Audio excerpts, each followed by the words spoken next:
matière de sécurité, le métier de pompier est très à risque. Par contre, la formation et la pratique permettent de mieux gérer et contrôler les risques. Qu'en est-il des déplacements en véhicule? Attachez-vous. En 2011, aux États-Unis, on estime à 14 850 collisions impliquant des véhicules incendies lors d'un appel ou lors du retour à la caserne. Les collisions ont entraîné le décès de 10 pompiers et en ont blessé 970. L'année 2013 a fait, à elle seule, 17 victimes, pompiers et autres, lors des déplacements des véhicules vers les lieux d'intervention ou lors du retour à la caserne. Vos excuses, on les a entendues des milliers de fois.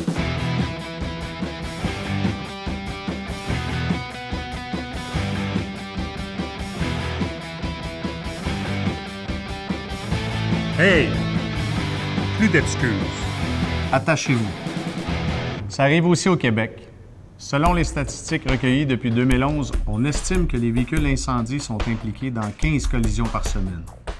Une collision impliquant un véhicule incendie se produit à tous les 14 700 km parcourus et 96 % des collisions impliquent les équipes d'extinction.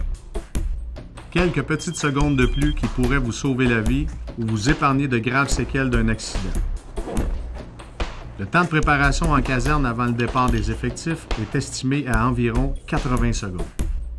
Faut toujours être prêt à partir. Toi, es-tu prêt? Mon nom est Carole Perrault, ça fait 21 ans que je fais partie de la brigade d'incendie de Chibougamau. Je suis aspirant officier. Jean-Guy Perrault, capitaine de la brigade de Chibougamau, entame ma 26e année au sein du service. C'est la première fois qu'on a un accident avec un véhicule de pompiers au sein de notre brigade. Kim Courcelle, j'entame ma 3e année comme pompière pour la ville de Chibougamau. Serge Savard, lieutenant à la ville de Chibougamau et pompier depuis 25 ans. 23h40, on a eu un appel pour procéder à une décarcération d'un véhicule environ 100 km de notre caserne. 45 minutes après notre déplacement, on a eu un appel de la centrale 911 comme de quoi que l'appel avait été cancellé. Fait qu'on a fait demi-tour avec le camion pour se revenir en caserne. On a poigné de la glace noire sur la route et suite à cette glace noire, on a fait l'embardée et nous sommes retrouvés dans le fossé capoté. Moi, j'étais assis du côté passager et je suis fier d'avoir porté ma ceinture de sécurité parce que pour le moment, je me serais retrouvé entre le véhicule et la chaussée vu que la fenêtre s'est brisée du côté passager. Moi également, j'étais du côté passager, mais à l'arrière, j'étais le premier à avoir la vitre cassée. J'étais bien content d'être attaché. Hey! Plus d'excuses! Attachez-vous! Lorsqu'un véhicule heurte un obstacle à 50 km/h, l'impact multiplie le poids d'une personne ou d'un objet par 20. Une personne de 70 kg devient un projectile de 1400 kg. À cette vitesse, l'impact est le même qu'une chute de 4 étages. Être attaché à un apria dans le siège 911 augmente votre poids.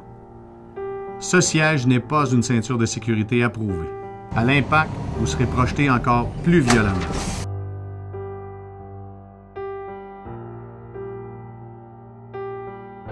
Bonjour, mon nom est Sébastien Gauvin. Je suis pompier à Ville-de-Québec depuis 1994. En mai 2010, j'ai eu un accident lors d'une intervention. On se dirigeait sur un appel fondé. J'ai eu un accident en traversant une intersection, c'est-à-dire que c'est pas un véhicule qui nous a rentré dedans, c'est tout simplement un dos d'âne. Le véhicule a levé. Je venais de me détacher pour mettre mon appareil respiratoire comme je le faisais tout le temps, pour être capable d'être prêt lors de l'intervention. Ça a pris 30 secondes, même pas, 10 secondes. J'ai détaché ma ceinture, je me suis tourné pour mettre la bretelle. C'est là que le dos d'âne est arrivé. J'ai levé à 2 reprises au plafond. J'ai descendu sur le banc. Le siège a croché, ma colonne a cassé, ma vertèbre, la L1 a éclaté, ainsi que mon disque. Le médecin que j'ai rencontré par la suite m'a confirmé que j'étais chanceux que ça ne soit pas déplacé. Il ne comprend pas comment ça que je ne suis pas paralysé au niveau du nombril jusqu'en bas. J'ai eu un corset pendant 7 mois. J'ai été à la maison, alité, aidé par différentes personnes à toutes sortes d'endroits qui ne sont pas toujours agréables. J'ai eu de la difficulté à me déplacer. Ça a duré 7 mois. Après ça, j'ai été en réhabilitation, c'est-à-dire physio, ergo, tous les soigneurs qui peuvent exister. J'ai encore des douleurs. J'ai des douleurs encore au côté cervical, au bas du dos, puis dans le milieu du dos. Dorénavant, l'important, c'est de s'attacher. Prenez soin de vous avant de prendre soin des autres, puis arrivez en sécurité au milieu de l'incendie, puis surtout pour vos proches, arrivez en santé à la maison. attachez-vous, il n'y a plus d'excuses. Les ceintures de sécurité dans les véhicules existent habituellement en deux grandeurs. La longueur de la ceinture pelvienne est de 60 pouces et celle de la ceinture pelvienne et thoracique combinée est de 110 pouces. Préparez la ceinture comme vous préparez la pria. Les sangles des ceintures sont réglées au maximum pour que le prochain pompier puisse facilement les revêtir et les boucler.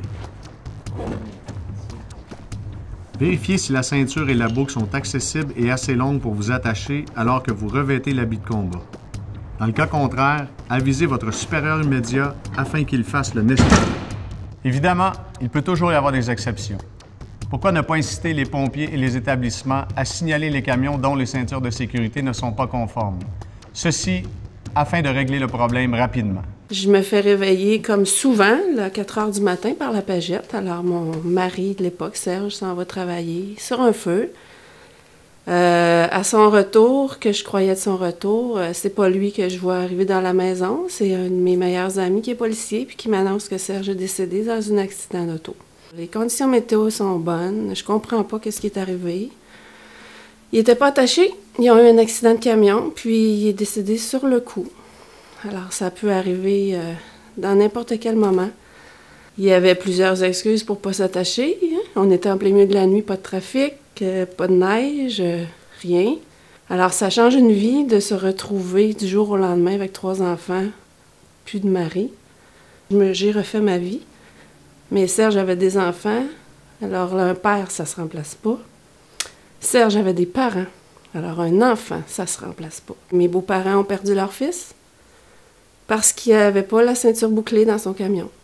Alors, je vous invite à le faire en pensant à vos parents et plus d'excuses, bouclez votre ceinture. Maintenant, vous le savez.